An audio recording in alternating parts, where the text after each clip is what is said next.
Hello friends, आप सभी का स्वागत है टीचिंग कैसल स्टडी प्लेटफॉर्म पे। तो फ्रेंड्स, आज से हम स्टार्ट कर रहे हैं कंप्यूटर की क्लासेस, जो आने वाली अपकमिंग केवीएस, एनवीएस और DSSB की एग्ज़ाम्स में बहुत ज़्यादा इंपॉर्टेंट रोल प्ले करेगा। तो हम सभी को पता है कि केवीएस और एनवीएस का नोटिफिकेशन आ गया और जिसमें जो है सिलेबस वो चेंज हुआ है और अब जो सिलेक्शन का प्रोसेस है वो 3 टायर में पेपर होगा। टायर 1 में प्रीलिम्स, टायर 2 में मेंस होगा और टायर 3 इंटरव्यू होगा।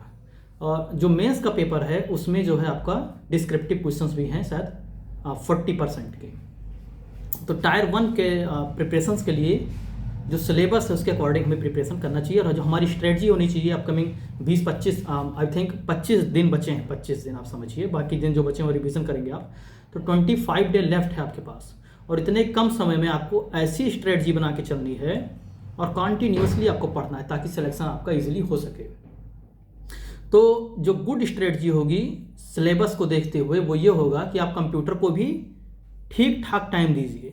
हालांकि कंप्यूटर आपको लगता है आसान है भी, और नहीं होगा तो आसान आपको हम करा देंगे। तो 20 क्वेश्चंस जो हैं वो कंप्यूटर के हैं 60 मार्क्स के। Out of 100 questions there are 20 questions of computer. तो इसका मतलब हुआ कि 20% वेटेज वो कंप्यूटर का है।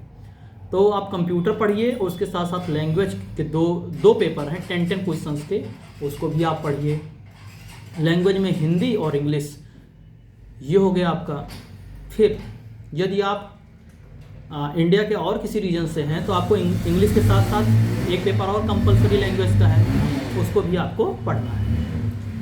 कंप्यूटर आपने पढ़ लिया, हिंदी इंग्लिश ये आपने पढ़ लिया, और रीजनिंग और मैथ आप पैरेलली अपना देखते रहिए, ठीक है। तो आज का जो लेक्चर है वो फंडामेंटल ऑफ कंप्यूटर्स, मतलब जो कंप्यूटर का जो बेसिक होता है उसके बारे में हम थोड़ा सा सीखेंगे। और टाइम चूँकि बहुत कम है तो हम ये कोशिश करेंगे आपको जो है 10 से 12 लेक्चर में कंप्यूटर यहाँ पे पूरी करा दी जाए। तो ऐसा करेंगे हम लोग यार कि जो है एक लेक्चर हम थियोरी का ले लेंगे और उसी के नेक्स्ट हम जो है एक लेक्चर PYQ और MCQ के ले लेंगे ताकि आपको जो कॉन्सेप्ट है वो क्लियर होता चला जाए। तो कंप्यूटर जो हमें पढ़ाया जाएगा उसको आप नोट्स बनाने से ज़्यादा ज़रूरी है कि आप चीज़ों को समझें, और जो लिखने वाली चीज़ें होंगी वो हम आपको बताते रहेंगे, साथ में आप उसको नोट डाउन करते जाइएगा, ठीक है। तो चलिए हम शुरू करते हैं। तो आज जो फर्स्ट स्टार्ट कर रहे हैं हम वो है historical background of computer. Computer का थोड़ा सा हम इतिहास देखते हैं कि कंप्यूटर कैसे स्टार्ट हुआ, कंप्यूटर की हमें ज़रूरत क्यों हुई, यही सब बेसिक चीज़ें हैं। और फिर इसके बाद हम आगे ऐसे लेक्चर को बढ़ाएंगे, ठीक है। चलिए शुरू करते हैं। तो फ्रेंड, इंट्रोडक्शन अगर हम आपसे पूछें कि व्हाट इज़ कंप्यूटर, तो आप बताएंगे सीधे आपको ये बताना है, क्योंकि वहाँ पे डिफिनीशन तो आपको लिखना नहीं है एग्जाम में, और हम एग्जाम ओरिएंटेड ही पढ़ते और पढ़ाते हैं आपको। तो कहने का मतलब ये है कि अगर आपसे पूछा जाए कि कंप्यूटर क्या है तो आप बोलेंगे computer is a device which is use to calculate the data. तो मतलब कंप्यूटर जो है वो कैलकुलेशन का काम करता है, कंप्यूटर जो है वो कैलकुलेशन का काम करता है। कंप्यूटर का जो शाब्दिक अर्थ है वो है कैलकुलेट। कंप्यूटर का जो है शाब्दिक अर्थ है वो है कैलकुलेट। कैलकुलेट आप कर दिए तो यही चीज़ जो है वो कंप्यूटर है। कैलकुलेशन इज द बेसिक और fundamental work of the computer. Okay, एक मिनट, ठीक। एक चीज़ ये हो गई। अब देखिए आप, तो कंप्यूटर की ज़रूरत हमें क्यों पड़ी, तो थोड़ा सा हम इसके हिस्ट्री में जाएंगे कि कंप्यूटर की हमें आवश्यकता क्यों हुई। तो हमको ये समझ में तो आ रहा है कि कंप्यूटर इंपॉर्टेंट है एग्जाम के लिए। ये रहा वर्ल्ड मैप। अब वर्ल्ड मैप में आप फ्रेंड देखिए कि वर्ल्ड मैप के रीज़न जो है ये ग्रीक जो है जिसको यूनान बोला जाता है, यूनान आप ढूंढ लीजिए, वर्ल्ड मैप में आप जाइए और देखिए ग्रीक कहाँ पे है। तो ग्रीक जो है भूमध्य सागर और लाल सागर के आसपास का रीजन जो है वो है हमारा ग्रीक, मेडिटेरेनियन सी। अच्छा, आप यहाँ पे बता दीजिए हमें भूमध्य सागर और लाल सागर को जो रास्ता जोड़ता है उसे बोलते हैं स्वेज कनाल। खैर वो अलग चीज़ है, जीएस में देखेंगे। तो ग्रीक का जो रीजन है वो बहुत ज़्यादा फर्टाइल था और ग्रीक के जो लोग थे वो बहुत ज़्यादा इंटेलिजेंट थे। तो ग्रीक के लोगों ने कृषि प्रारंभ की। अब जब कृषि उन्होंने प्रारंभ की तो जो वहाँ का राजा था, ये जो ग्रीक है, ग्रीक के जो वहाँ के जो किंग थे, तो ये वहाँ के लोगों से फार्मर से टैक्स लेते थे। तो जैसे जैसे पॉपुलेशन आपको पता है कि बढ़ती गई तो टैक्स पहले तो ईजिली हो जाता था, 10, 5, 15 लोग रहते थे। तो धीरे धीरे पॉपुलेशन जब बढ़ी तो राजा को फार्मर से क्या लेना था, टैक्स लेना था, ये किंग हो गया। ठीक है, तो किंग जो है फार्मर से लेते थे टैक्स। अब टैक्स क्योंकि ज़्यादा लोग, पॉपुलेशन बढ़ी और एग्रीकल्चर के अंदर जो लैंड आती थी उनकी भी संख्या बढ़ गई, तो उन्होंने सोचा कि हम कुछ ऐसा मशीन बनाते हैं या कोई यंत्र बनाते हैं जिससे हमें कैलकुलेशन करने में आसानी हो। तो एक रीज़न ये हुआ कि एग्रीकल्चर जो है उसका भी कहीं ना कहीं रोल है कंप्यूटर बनाने के पीछे। ठीक है, दूसरा क्या है, जो ग्रीक के लोग थे वो बहुत ज़्यादा जो है एस्ट्रोनॉमी में बिलीव करते थे। उनका जो एस्ट्रोनॉमी बहुत ज़्यादा पकड़ रही है, आप तो अगर हिस्ट्री पढ़ेंगे, ज्योग्राफी, तो उसमें एस्ट्रोनॉमी का जो कोर जो है वो डेवलप हुआ है वो ग्रीक से ही हुआ है। तो वहाँ पे इसका रीज़न ये है कि जो ग्रीक का क्षेत्र है यहाँ पे जो आसमान है वो बहुत क्लियर है, क्लियर स्काई। तो आसमान बहुत क्लियर रहता था, तो जब रात को आदमी सोता था, खलिहर आदमी जिसे बोलते हैं, तो जब ये आसमान में देखा तो ये सोचा हम तारे गिनते हैं, आसमान में टिम टिम करते कितने तारे, तो ये तारों की गणना करने लगा। तो इसने फिर सोचा कि आसमान में तो बहुत सारे तारे हैं, तो हम कोई यंत्र बनाते हैं, कोई मशीन बनाते हैं जो आसानी से हमें कैलकुलेट करके बता दे। तो फिर वहाँ से हमें ज़रूरत पड़ी किसी गणना करने वाले यंत्र की। तो यहाँ से भी कंप्यूटर का हम मान सकते हैं कि कंप्यूटर स्टार्ट करने के लिए ग्रीक का कहीं ना कहीं एस्ट्रोनॉमी का भी रोल रहा है, एग्रीकल्चर का भी रोल रहा है और एस्ट्रोनॉमी का रोल रहा है। ठीक है, अब आप देखिए कितने मज़ेदार चीज़ है, ये रही कौड़ी, जिसे पढ़ेंगे लिखेंगे नहीं तो घर वाले कहेंगे 2 कौड़ी की औकात नहीं है। तो कौड़ी एक यूनिट था कैलकुलेट करने का या किसी चीज़ को नापने का, मापने का, तो कौड़ी भी एक यूनिट था मेजरमेंट करने का। फिर आप देखिए अबैकस, आपने देखा होगा, ये मैनुअली हाथ से हम काउंट करते थे जब छोटे क्लासेस में थे। तो ये सब कैलकुलेशंस को लेते हुए जब जैसे जैसे कैलकुलेशन कॉम्प्लेक्स होती गई तो हमें ज़रूरत पड़ी कैलकुलेटर मशीन की, और उसी का रूप आगे चलते चलते जो हुआ है वो कंप्यूटर का हुआ है। ठीक, तो ये चीज़ तो आपको समझ में आ रही है। चलिए आगे देखते हैं हम थोड़ा सा क्या है। ठीक, तो यहाँ पे लिखा हुआ है कि कंप्यूटर जो है वो कैलकुलेशन के काम आता है। जो कंप्यूटर का मीनिंग है वो क्या है, कैलकुलेटर। तो आप 1 लाइन में लिख लीजिए, 1 लाइन में आप लिख लीजिए computer is equal to calculate, ये आप लिख लीजिए, computer is equal to calculate. ठीक, अच्छा ये रहा। तो ये देखिए आप कंप्यूटर के 20 क्वेश्चन आएंगे, 60 मार्क के हैं। खैर ये चीज़ें आपको तो पता है। अब आप देखिए हमने बता दिया कैलकुलेटर की आवश्यकता क्यों पड़ी कंप्यूटर की। अब हम आपको चलते हैं कंप्यूटर के बारे में बताते हैं। तो कंप्यूटर फ्रेंड्स क्या है, एक इलेक्ट्रॉनिक डिवाइस है। अब यहाँ से आपका टेक्निकल वर्ड शुरू हो जाएगा। कंप्यूटर क्या है, एक इलेक्ट्रॉनिक डिवाइस है। ये भी आप वर्ड लिख लीजिए, इलेक्ट्रॉनिक डिवाइस, ये है कंप्यूटर। कंप्यूटर क्या है फ्रेंड्स, एक इलेक्ट्रॉनिक डिवाइस है। और अगर आपसे पूछें हम कि बल्ब, ये जो बल्ब होता है घर में, तो बल्ब क्या है, एक इलेक्ट्रिकल डिवाइस है। क्या है, इलेक्ट्रिकल डिवाइस है। कंप्यूटर एक इलेक्ट्रॉनिक डिवाइस है, जबकि जो बल्ब घरों में यूज़ होता है वो इलेक्ट्रिकल डिवाइस है। थोड़ा सा आपको डिफरेंस यहाँ पे समझ लेना चाहिए इलेक्ट्रॉनिक और इलेक्ट्रिकल्स में। तो जो इलेक्ट्रिकल डिवाइस होते हैं फ्रेंड्स, वो किसी भी एनर्जी को दूसरे फॉर्म में चेंज करते हैं। मतलब जैसे जो बल्ब था वो इलेक्ट्रिकल एनर्जी, विद्युत ऊर्जा को प्रकाश ऊर्जा में चेंज किया। ठीक है, किसने, इलेक्ट्रिकल डिवाइस। जो इलेक्ट्रिकल डिवाइस होता है वो ऊर्जा का फॉर्म चेंज कर देता है। विद्युत एनर्जी को किस में चेंज कर दिया, प्रकाशीय ऊर्जा में। जबकि जो इलेक्ट्रॉनिक डिवाइस होते हैं वो सिग्नल या फिर किसी आउटपुट के रूप में काम करते हैं। हम कोई भी इसे इनपुट देंगे, हम उससे कोई चीज़ कहेंगे उस डिवाइस में, तो वो फॉर्म ऑफ एनर्जी में नहीं चेंज करेगा, वो उसे सिग्नल के रूप में लेता है। उसे किसके रूप में लेता है, सिग्नल के रूप में लेता है। उसे हम बोलते हैं सिग्नल, SIGNL, सिग्नल के रूप में लेता है। इलेक्ट्रॉनिक डिवाइस जो होती हैं वो सिग्नल फॉर्म में उसे कन्वर्ट करती हैं, जबकि जो इलेक्ट्रिकल डिवाइस है वो उसको वो उसको जो है एनर्जी की नेक्स्ट एनर्जी की फॉर्म में चेंज करता है। बताते हैं हम आपको, 1 मिनट। ये रही, जैसे अब ये रहा ईयरपॉड। अब ये ईयरपॉड जो है इलेक्ट्रॉनिक गैजेट है फ्रेंड्स। ये क्या है, इलेक्ट्रॉनिक फॉर्म है, जिसको हमने चार्ज कर लिया ईयरबड को। अब हम जब इसको ईयर में लगाएंगे, हम यहाँ से कुछ बोलते हैं तो वो सिग्नल के फॉर्म में दूसरे पर्सन को सुनाई देती। एनर्जी का यहाँ चेंज नहीं हो रहा है, यहाँ पे ये क्या कर रहा है, इसको सिग्नल के फॉर्म में चेंज करता है। तो इलेक्ट्रॉनिक डिवाइस जो होती हैं ये लो वोल्टेज पे काम करती हैं और ये सिग्नल के फॉर्म में, डाटा के फॉर्म में, इनपुट के फॉर्म में वर्क करती हैं। ठीक है, तो जैसे घर में जो लगा हुआ है आपका इलेक्ट्रिक कार होती है, तो इलेक्ट्रिक कार आप सुने होंगे, तो उसमें क्या करता है, हम पावर सप्लाई करके इलेक्ट्रिक कार को, बैटरी को चार्ज कर लेते हैं, फिर वो इलेक्ट्रिक एनर्जी को काइनेटिक एनर्जी में चेंज करती है, कार चलने लगती है। वो उसने क्या किया, एनर्जी का ट्रांसफॉर्मेशन किया। इलेक्ट्रॉनिक जहाँ पे रहेगा वहाँ पे सिग्नल आपको समझ जाना चाहिए कि कोई ना कोई सिग्नल या कोई ना कोई इन्फॉर्मेशन का वो काम करेगा, उसे इलेक्ट्रॉनिक गैजेट कहते हैं या इलेक्ट्रॉनिक डिवाइस कहते हैं, और वो कम वोल्टेज पर काम करती है। चलिए, अभी आपको समझना है चीज़ें, लिखना यहाँ पे कुछ नहीं है। Computer is a electronic machine that operate under control instruction. Control instructions का मतलब ये हुआ कि आप जितना चीज़ कहेंगे उतनी ही चीज़ वहाँ पे कंप्यूटर वर्क करेगा। तो आपको यहाँ पे एक चीज़ पॉइंट और नोट कर लेना है, कंट्रोल इंस्ट्रक्शंस में काम करता है। 1 मिनट, कहाँ गया,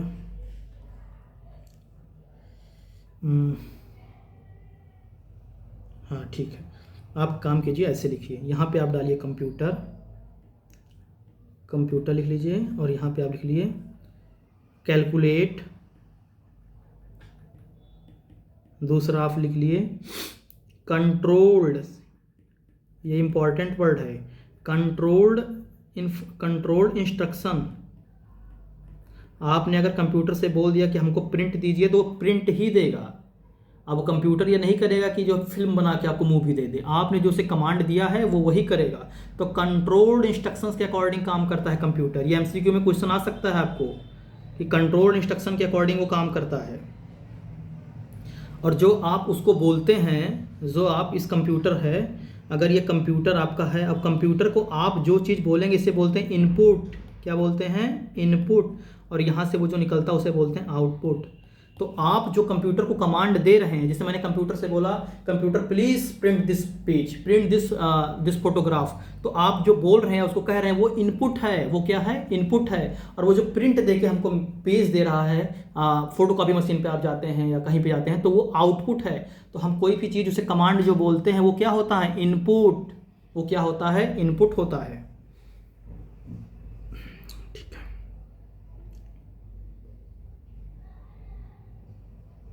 ठीक है, तो जितनी चीज़ें हम बोलेंगे उतना ही वो कंप्यूटर काम करता है। इस बात को हम टेक्निकल वर्ड में बोलते हैं कंट्रोल इंस्ट्रक्शन। कंट्रोल इंस्ट्रक्शन, इस पॉइंट को आप नोट कर लीजिए कि कंप्यूटर कंट्रोल इंस्ट्रक्शंस में काम करता है और उसका मेन काम है गणना करना, कैलकुलेट करना है।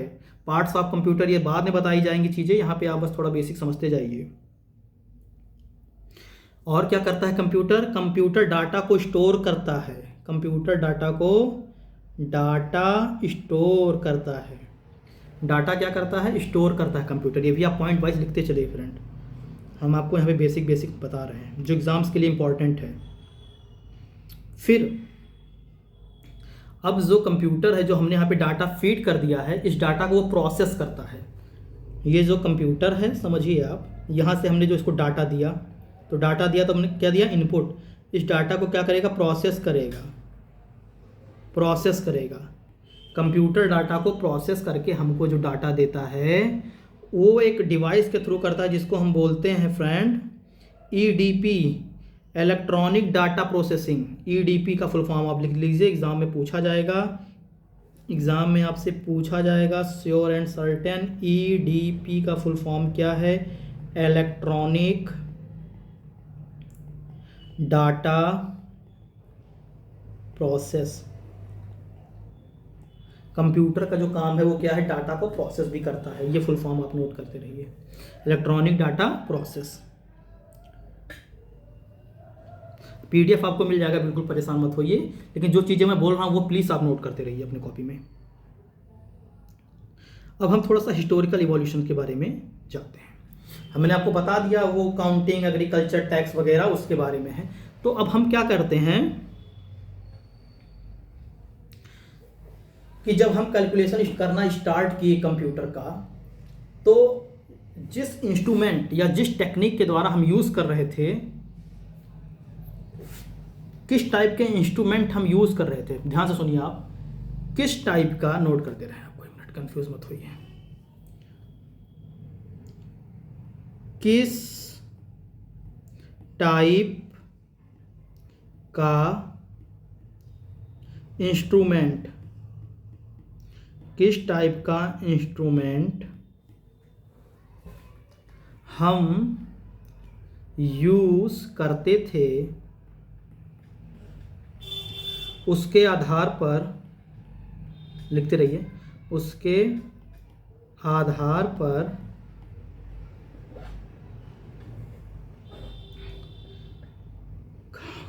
पर कंप्यूटर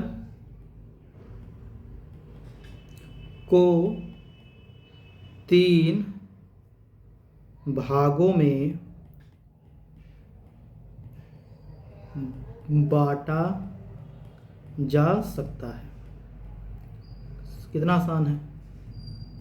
तो यहाँ पे एक कीवर्ड क्या आया भाई, यहाँ पे यार एक कीवर्ड निकल के आया, इंस्ट्रूमेंट, टाइप ऑफ इंस्ट्रूमेंट, ये आप नोट कर लीजिए। तो कौन से टाइप का इंस्ट्रूमेंट हम यूज़ करते थे कंप्यूटर में, उसके आधार पर हम कंप्यूटर की उत्पत्ति को 3 मुख्य भागों में विभाजित कर सकते हैं। जो पहला है वो डार्क एज है, जिसे हम बोलते हैं अंधकार युग।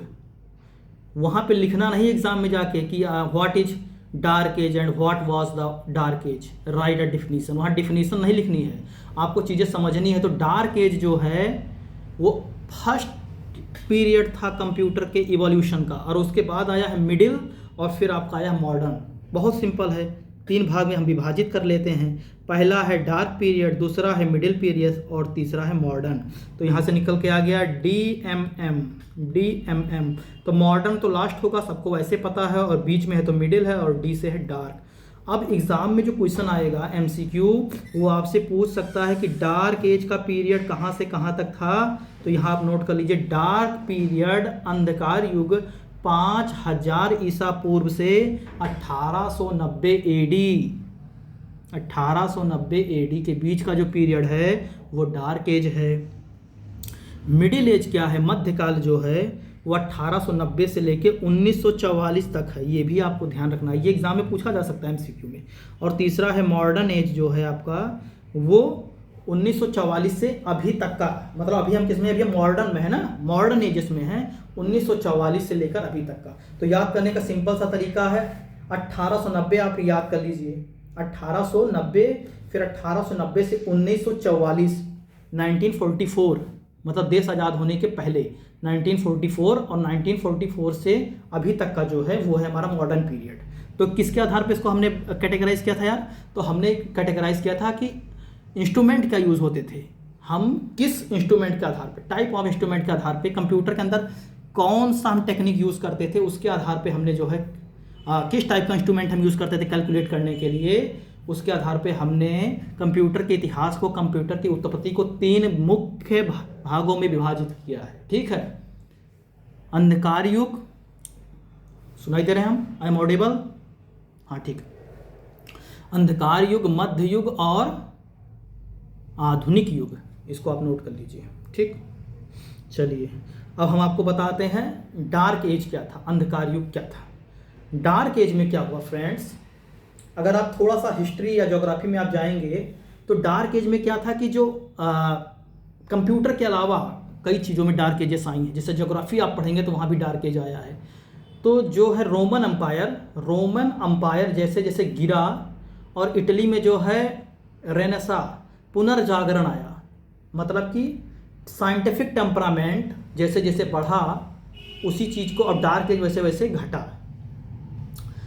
जो हमारी अंधविश्वास था या कल्पनाएं थी वो जैसे जैसे घटी हैं, तो वैसे वैसे बौद्धिक स्तर और वैज्ञानिक स्तर, मानसिक स्तर जैसे जैसे ऊपर हुआ, हम सोचने सोचने की जो क्षमता है वो बढ़ती गई, जिसे हम बोलते हैं पुनर्जागरण का काल, उसी काल को हम बोलते हैं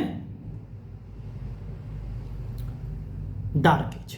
तो यहाँ पे डार्क एज के टाइम में कंप्यूटर में हम देखेंगे तो वो क्या है, कंप्यूटर में ये है कि जब हम कैलकुलेट करते थे मैनुअली मतलब हाथ से 2 कौड़ी 3 कौड़ी 2 किलो 4 किलो, वो हम हाथ से कैलकुलेट करके देते थे। तो वो चीज़ें क्या थी, कंप्यूटर उस समय जो था उस एज को बोलते हैं हम डार्क एज। ठीक है, यहाँ पे लिखा हुआ है मैनुअल मैकेनिकल डिवाइस, मैनुअल मतलब हाथ से किया जाने वाला कार्य जो था उसे बोलते थे हम डार्क एज। तो एग्जाम में पूछा जाएगा कि give some example of dark age computer, तो वहाँ पे आप लिखना अबैकस। ये देखिए आप नोट करिए, अबैकस आप लिखिए एग्जाम्पल में, और आप ये लिखिए Napier bones, Napier bones. Lecture जो होगा आपका कंटिन्यू रहेगा, बस आप फॉलो करते चलिए। और तीसरा है आपका पास्कल। अब एग्ज़ाम में आपसे पूछ लिया जाएगा किन्हीं एक का नाम देकर, और पूछेगा कि इसमें से कौन सा जो है वो डार्क एज का कंप्यूटर है, तो आपको क्या बोलना है, पास्कल जो है डार्क एज का है, अंधकार युग का है, नेपियर जो है वो डार्क एज का है, और अबैकस जो है वो भी डार्क एज का है। ठीक है, तो ये हो गया आपका nap, spoil NAP short form में आप लिख लीजिए नैप, N से नेपियर, A से अबैकस और P से पास्कल। नैप आप याद कर लीजिए, एग्जाम में निकल आएगा आपका MCQ।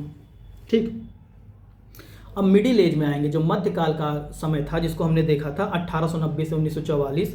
इसमें क्या हुआ, इलेक्ट्रोमैकेनिकल नेचर, ये जो था वो क्या था, मैकेनिकल नेचर, जिसमें क्या था, हम इलेक्ट्रिक एनर्जी के साथ साथ कुछ काम हाथ से भी कर रहे थे, कुछ चीज़ें हम हाथ से भी कर रहे थे, उसे हमने बोला मिडिल एज में इलेक्ट्रोमैकेनिकल नेचर।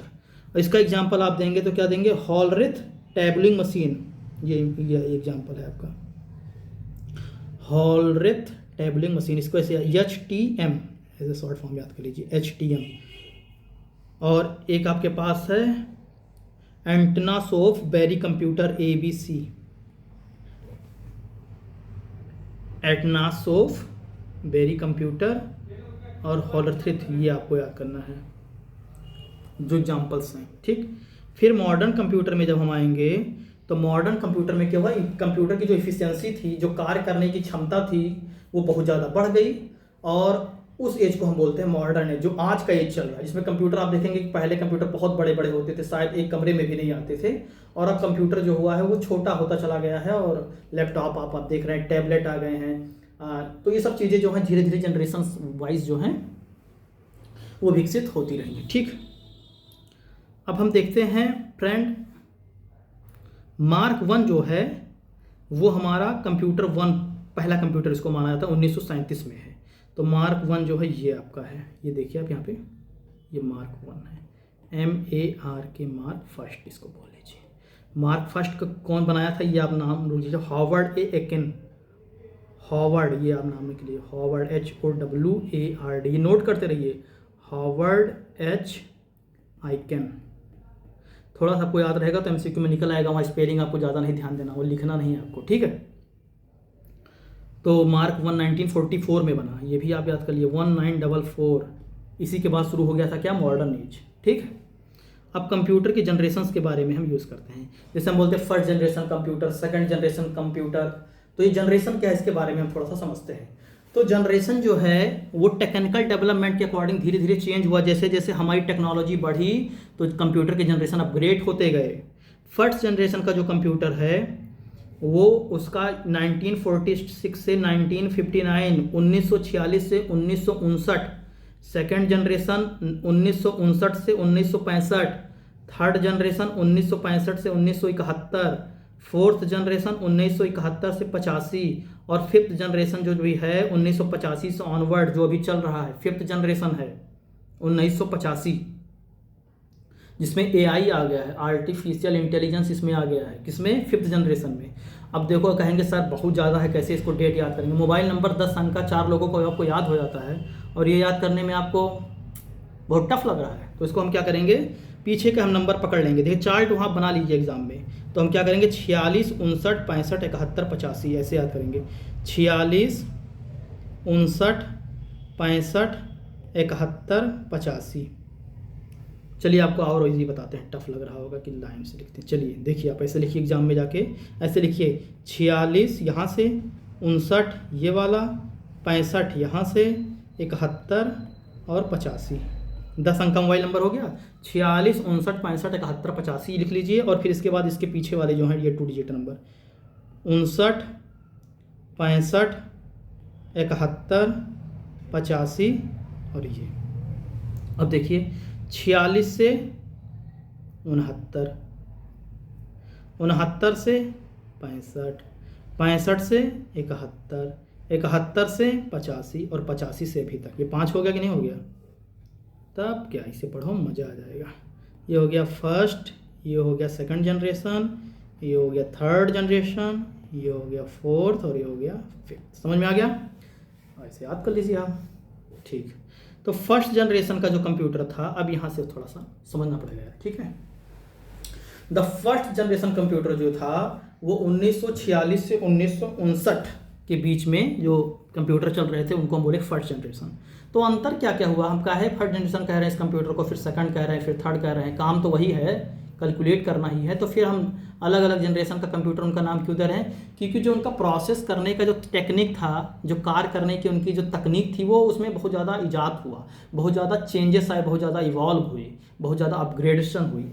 तो इसीलिए जो हम उसको जनरेशन वाइज डिवाइड करते चले गए। तो जो फर्स्ट जनरेशन का कंप्यूटर है फ्रेंड, वो मार्क वन जो सब हमने आपको बताया था वहाँ पे, ये वाला कंप्यूटर देख लीजिए, ये मार्क 1 जो है, यहाँ से शुरू हुआ फर्स्ट जनरेशन का कंप्यूटर। तो इसमें जो यूज़ होता था, फर्स्ट जनरेशन कंप्यूटर में यूज़ होता था वैक्यूम ट्यूब। ये आप नोट कर लिए, एग्जाम में आएगा। फर्स्ट जनरेशन के जो कंप्यूटर में यूज़ होता था वैक्यूम ट्यूब यूज़ होता था। यही बस एग्जाम में आपसे पूछा जाएगा, ठीक है, वैक्यूम ट्यूब। और वैक्यूम ट्यूब आपको हम दिखा देते, थोड़ा आपको इंटरेस्ट आएगा। 1 मिनट, ये रहा। चलिए ओ भाई खुल जा, ठीक है, ये रहा, ये देखिए आप, ये है वैक्यूम ट्यूब, ये आप देख रहे हैं, ये जो है ये वैक्यूम ट्यूब है। तो ये जो वैक्यूम ट्यूब है ये फर्स्ट जनरेशन में जो है यूज़ हुआ है। कहाँ पे हुआ है? फर्स्ट जनरेशन में इसका यूज़ हुआ है, फर्स्ट जनरेशन में। वैक्यूम ट्यूब के माध्यम से जो कंप्यूटर बना वो फर्स्ट जनरेशन का कंप्यूटर था। इसमें क्या होता था, इसके अंदर की जो सारी एयर्स हैं, इसके अंदर जो एक वैक्यूम बना हुआ था उसके अंदर का जो सारा जो वायु है उसको निकाल लिया गया, और जब कोई स्थान खाली हो जाता है तो उसको हम बोलते हैं वैक्यूम। और जब चीज़ें वैक्यूम हो जाती, वहाँ हवा भी नहीं है, तो वहाँ पे सिग्नल बहुत तेज़ी से मूव करते हैं और डाटा बहुत जल्दी कैलकुलेट हो जाता था। तो वहाँ वैक्यूम ट्यूब का यूज़ किया जाता था। तो वैक्यूम ट्यूब का यूज़ प्रथम जनरेशन कंप्यूटर में किया गया है। इसको आप नोट कर लीजिए, प्रथम पीढ़ी कंप्यूटर में वैक्यूम ट्यूब का यूज़ किया गया है। ठीक, अरे यार क्या हो रहा, ठीक,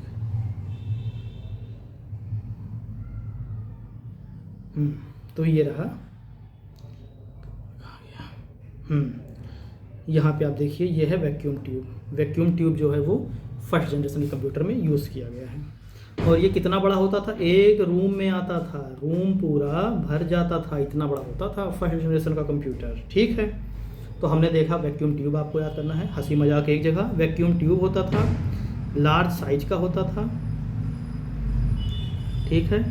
और इसमें जो है डाटा जो स्टोर होता था वो मैग्नेट, MEGNET, मैग्नेटिक सिलेंडर,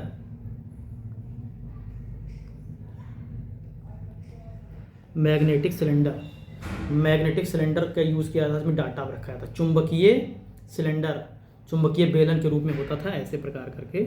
और इसी में जो है डाटा हम अपना स्टोर करते थे, सारा डाटा यहाँ पे डाला जाता था, ठीक। अब एग्ज़ाम में आपसे क्या पूछा जाएगा कि जो मैग्नेटिक सिलेंडर होता था उस पर किस चीज़ की कोटिंग होती थी। तो आप बोलेंगे सर आयरन ऑक्साइड। इस पर किस चीज़ का, ऐसे इस पर परत चढ़ा दी जाती थी, इस पर ऐसे ऐसे करके समझ लीजिए, ऐसे परत चढ़ा दी जाती थी, उसको हम बोलते थे आयरन ऑक्साइड, IRON, आयरन के ऑक्साइड्स होते थे। ये पूछ सकता है आपको, अगर कहीं आयरन ऑक्साइड आपको देखेगा MCQ में तो वो फर्स्ट जनरेशन कंप्यूटर से रिलेटेड चीज़ है, ठीक है।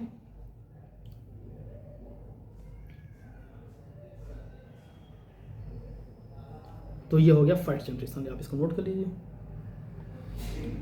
ठीक है फ्रेंड्स, ये चीज़ आप जो है वो नोट कर लीजिए, ये चीज़ आप है नोट कर लीजिए, स्क्रीनशॉट ले लीजिए, आगे बढ़ते हैं। ये थोड़ा सा हमने बताया था आपको, डार्क पीरियड हो गया, उसका ज़्यादा यूज है नहीं, आगे बढ़ते हैं हम। सेकंड एज आ गया, सेकंड जनरेशन कहाँ है? हाँ, फर्स्ट जनरेशन हो गया, ठीक है। अब हम आते हैं सेकंड जनरेशन पे। देखिए यहाँ पे लिखा हुआ है, स्क्रीनशॉट आप इसका लेते चलिए फटाफट। वैक्यूम ट्यूब होता था, मैग्नेटिक टेप होता था, या फिर मैग्नेटिक से ड्रम बोलते थे। और इसका एग्जाम्पल आप ये नोट कर लीजिए, ये ज़्यादा इम्पोर्टेंट है। स्क्रीनशॉट आप ले लीजिए, आप इसका स्क्रीनशॉट ले लीजिए प्लीज़। UNIVK ये वाला, ये यूनिवैक फर्स्ट, यूनिवैक सेकंड, ये आपके एग्जाम्पल्स यहाँ पे नोट कर लीजिए। ये देखिए आप ये एग्जाम्पल, स्क्रीनशॉट ले लीजिए इसका आप।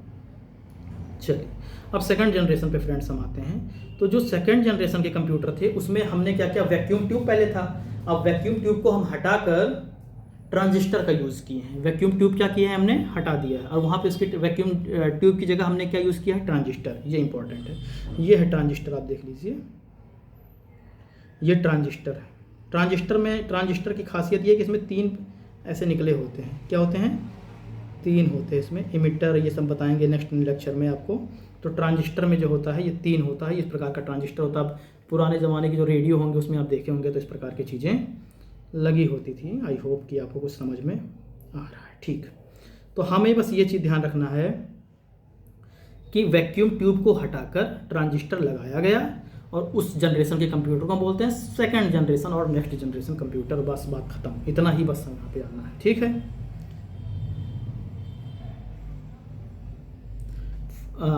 फर्स्ट जनरेशन में वैक्यूम था, उसको हटाकर ट्रांजिस्टर लगा दिया गया। फर्स्ट जनरेशन का कंप्यूटर था, उसमें वैक्यूम था, वैक्यूम को हटाकर ट्रांजिस्टर लगा दिया गया। जिस कहीं भी ट्रांजिस्टर का यूज किया गया उसे हम बोलते हैं सेकंड जनरेशन या फिर द्वितीय पीढ़ी का कंप्यूटर, ठीक है। ये है ट्रांजिस्टर, इसको देख लीजिए अच्छे से, एग्जाम में आएगा तो पहचान के मुस्कुरा दीजिएगा आप, ठीक। चलिए आगे बढ़ते हैं। इसका यूज कहाँ किया गया, एटॉमिक एनर्जी में। ये थोड़ा सा आप नोट कर लीजिए, ये नाभिकीय ऊर्जा, एटॉमिक एनर्जी इंडस्ट्री में यूज़ किया गया ट्रांजिस्टर वाले का, सेकंड जनरेशन कंप्यूटर का। इसमें मैग्नेटिक स्टोरेज इसमें भी था। फिर इसमें आपको एग्जांपल इसमें है यूज़ करना है, ये हनीवेल 200, 400, 800। हनीवेल ये आपको याद कर लेना, हनीवेल इसका एग्जांपल है। IBM है, CDC है, और ये इम्पॉर्टेंट है, ये जो है ये एग्जांपल आपको, एग्जाम्पल इसके जो है आपको देख लेना, नोट करते रहना है आपको साथ में। और आपसे पूछा जाएगा कि लैंग्वेज कौन सी यूज़ होती थी, तो ये है फ्रोटा, जैसा लिखा है फोर्ट्रैन, कोबोल, PL1 बेसिक, ये सब लैंग्वेज है। ये सब लैंग्वेज कहाँ यूज़ की जाती थी, सेकंड जनरेशन कंप्यूटर में। सेकंड जनरेशन कंप्यूटर में ये सब लैंग्वेज यूज़ होती थी। इसको आप नोट कर लीजिए। नोट करने से अच्छा हम तो बोलेंगे स्क्रीनशॉट लेते चले, फिर बैठ के आप लिख लीजिएगा, टाइम बहुत कम है अपने पास। फिर आता है third generation computer. Third generation के कंप्यूटर में हमने यूज़ किया ट्रांजिस्टर, रजिस्टर और कैपेसिटर। पहले जनरेशन में हमने क्या यूज़ किया था, ट्रांजिस्टर, और यहाँ पे रजिस्टर और कैपेसिटर 3 चीज़ें यूज़ होगी। तो यहीं MCQ में आपको दिखेगा कि रजिस्टर, ट्रांजिस्टर और कैपेसिटर का यूज़ हुआ है, तो वो कौन से जनरेशन का कंप्यूटर है, तो आप बोल देंगे सर वो थर्ड जनरेशन का कंप्यूटर है। ये है आपका इंटीग्रेटेड सर्किट, ये आप देख लीजिए, ठीक है। यहाँ पे आप नोट करिए, ट्रांजिस्टर होगा, रजिस्टर होगा और कैपेसिटर होगा। अब तीनों चीज़ें हम आपको बता देते हैं कि क्या होते हैं तीनों चीज़ें। देखिए, घबराना तो बिल्कुल नहीं है, बता दी जाएंगी सारी चीज़ें आपको बिल्कुल आराम से। कहाँ गया भाई, हाँ देखिए, ये आप जो देख रहे हैं फ्रेंड्स, ये जो है आपका रजिस्टर है, सॉरी ये आपका जो है कैपेसिटर है। ये क्या है, कैपेसिटर। कैपेसिटर में एनर्जी स्टोर होती है। जो पंखा आप देखते हैं ऊपर, उसमें कैपेसिटर लगा होता है, वो होता है कैपेसिटर। कैपेसिटर में एनर्जी स्टोर की जाती है। कैपेसिटी, इसे किसी चीज़ की नापते हैं तो कहते हैं कितना लीटर की कैपेसिटी है, क्योंकि उसके अंदर हमें किसी चीज़ को डालना, स्टोर करना होता है। तो कैपेसिटर जो होता है उसमें एनर्जी स्टोर की जाती है। और वहीं पे जो ये जो रजिस्टर है, रजिस्टर जो होता है वो रजिस्ट करता है, किसी चीज़ को रोकता है, प्रतिरोधक है। रजिस्टर का काम है रोकना, एनर्जी बहुत ज़्यादा आ गई तो उसको कम कर देगा, नहीं तो फ्यूज उड़ जाएगा, इलेक्ट्रॉनिक डिवाइस ख़राब हो जाएगी। तो आपको याद रखना है कि कैपेसिटर का यूज हुआ, रजिस्टर का यूज हुआ, ट्रांजिस्टर का यूज हुआ, तीनों चीज़ों का यूज हुआ, तो हो गया थर्ड जनरेशन कंप्यूटर। अब क्या होता है बताइए, समझ में नहीं आ रहा है? स्क्रीन शॉट करिए और जो जो चीज़ें बोल रहे हैं उसको लिखते जाइए। आपको लिखते नहीं, लिखते जाइए। चलिए आगे बढ़ते हैं। फोर्थ जनरेशन के कंप्यूटर में क्या हुआ है, अब चिप यूज होने लगा, सिलिकॉन के चिप यूज होने लगे फोर्थ जनरेशन कंप्यूटर में। देखते हैं ना, चिप नहीं आता कंप्यूटर, मोबाइल में आप देखते होंगे चिप लगे रहते हैं। तो चिप वाला जो है वो चौथा जनरेशन का कंप्यूटर है भैया, और वो सीपीयू में लगा होता है, सीपीयू में लगे होते हैं चिप। तो जिसमें लगा हुआ है चिप वो है फोर्थ जनरेशन का। चिप्स खाने वाला नहीं, चिप, CHIP चिप, ठीक है। फोर्थ जनरेशन के कंप्यूटर में ये देखिए इंटेल के आप देखे होंगे, ये माइक्रो प्रोसेसर होता है जो लगा होता है फोर्थ जनरेशन में। एग्जाम्पल आपसे पूछे जाएंगे कि आपसे पूछा जाएगा कि जो चिप्स होते हैं वो कौन से जनरेशन में लगे हुए हैं, तो आंख बंद करके आप लगा देंगे वो फोर्थ जनरेशन है। जिसमें पूछेगा कि ट्रांजिस्टर, रजिस्टर, कैपेसिटर लगा हुआ है, तो वो क्या है, 3 चीज़ें लगी हैं, तो थर्ड जनरेशन का है। और सेकंड जनरेशन में आप देखे थे रजिस्टर लगा हुआ था, और सॉरी ट्रांजिस्टर लगा हुआ था, और फर्स्ट जनरेशन में वैक्यूम का यूज़ हुआ था। समझ में आ रहा है सभी चीज़ें आपको? बस एग्जाम्पल आप नोट करते चलिए कि टिपिकल एग्जाम्पल क्या है, ये है बोराव 5770 HP300 एग्जाम्पल। बस आप नोट करिए, वहाँ पे आपको कहानी नहीं लिखनी है, MCQ टाइप रहेगा, एग्जाम्पल्स आपको याद होने चाहिए। फिफ्थ जनरेशन का जो कंप्यूटर है, जो अभी AI के थ्रू आ रहा है या फिर आ चुका है, वो AI के कंप्यूटर फिफ्थ जनरेशन के कंप्यूटर हैं। 1985 के बाद पे इस पे काम चल रहा है, ठीक है। और जो AI के जनक हैं, ये एग्जाम्पल में एग्जाम में इंपॉर्टेंट है, AI के जो फादर हैं, फादर मदर बहुत आता है एग्जाम में ना भैया।